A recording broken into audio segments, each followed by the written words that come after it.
The police guard at the bank said that he had seen them come in. "Can't miss them," he said. So I went right over and stood by the big fish tank. I figure, if I see a bank robber coming, I'll defend the money. But if I see those kids coming, I'll defend the fish. He shook his head and sighed. Didn't occur to me to hang around the revolving door. Nobody got hurt and everybody got out all right, but they had to call the fire department to take the door apart, and they had to close the bank till they got the door back up. The fire chief said he never saw anything like it. 2 kids, he said, maybe even 3 kids might go in that door at the same time to see what would happen. But this was 8 kids. What you had was one section of a revolving door full of kids. Couldn't move the door forward. Couldn't move it back. Had to take it down. Unless, well, you couldn't just leave them in there. This was supposed to be a joke, but most people thought it would have been a great opportunity to shut the Herdmans up somewhere, even in a revolving door. It would have been a great opportunity, except that by then it wasn't Herdmans in the door, it was 8 different kids, including Charlie. "Why?" my father asked him. "Why would you follow the Herdmans anywhere, let alone into a revolving door?" Charlie shrugged and looked up at the ceiling and down at the floor and finally said he didn't know. "It was just that they were all around," he went on. "There were Herdmans in front of us and Herdmans in back of us, and then Ralph said, 'Let's see how many kids will fit in the door,' and so," he shrugged again. The bank manager was mad because of his door, and the bank guard was mad because he picked the wrong thing to guard, but nobody blamed him. How could he know what the Herdmans were going to do? Most of the time, I don't think even the Herdmans knew what they were going to do. I don't think they planned to mix up the mice and the guinea pigs until they happened to see some guinea pigs, and I don't think they decided to find some kids and shove them into a revolving door until they happened to see the door and a bunch of kids all at the same place at the same time. There probably wouldn't have been any trouble at the pizza parlor either if Mr. Santora hadn't introduced a new variety, sardine pizza, and that wouldn't have caused any trouble if Boomer Malone didn't have to get rid of his guppies. Boomer started out with 2 guppies in a fishbowl, and by the next week he had about 100 guppies in jars and bottles and bowls. Mrs. Malone told my mother that she even found guppies in ice cube trays. Boomer's original idea had been to sell the guppies, but he finally had to pay Leroy Herdman 50 cents to take them away. According to Gladys, they were going to dump all the guppies into their bathtub and then charge kids a quarter to come and see the guppies go down the drain all at once. "It won't hurt them," Gladys said. "They'll just go wherever the water goes and swim around. They'll like it." Maybe so, but it never happened. Before they got the guppies home to the bathtub, Leroy and Claude and Gladys stopped in the pizza parlor, saw 6 sardine pizzas on the counter, and immediately swapped guppies for the sardines. Nobody ever did think that sardine pizza would be a success, but as Mr. Santoro said after that, sardine pizza didn't have a chance. The customers agreed. One man said he didn't think he'd ever eat any kind of pizza again. "I wasn't looking," he said. "I took a bite, and the next thing I knew, there was half a guppy in my mustache." So there really wasn't any last straw. But by the time school finally started, so many people were so mad at the Herdmans for so many reasons that you knew something was going to happen. "It's got to stop," the mayor said. But nobody knew that it was going to be Halloween. 2.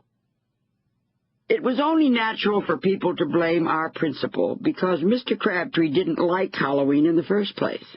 He didn't want anyone to wear costumes to school or put up Halloween decorations or have homeroom parties, and every year he sent home a note that said Halloween would not be an acceptable excuse for tardiness or late homework or headaches or stomach aches or failure to stay awake in class or anything else.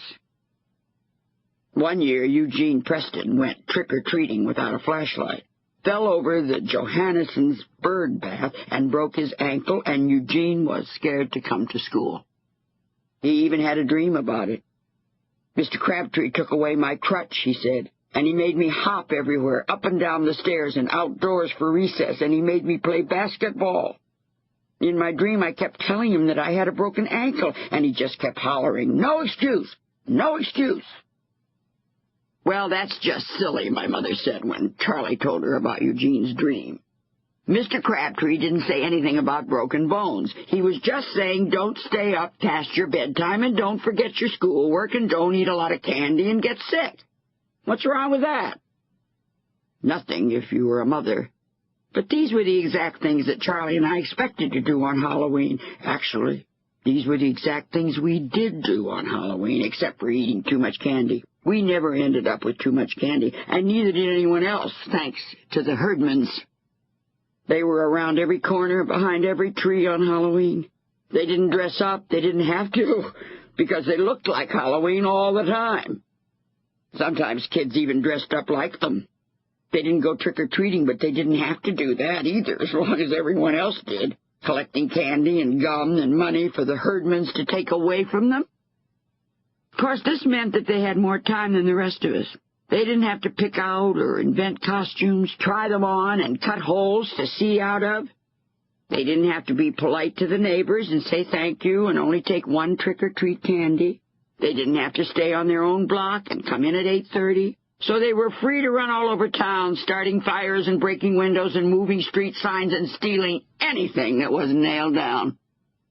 Although they had done all these things at one time or another, they had never done all of them at once, which was about the only good thing you could say for them.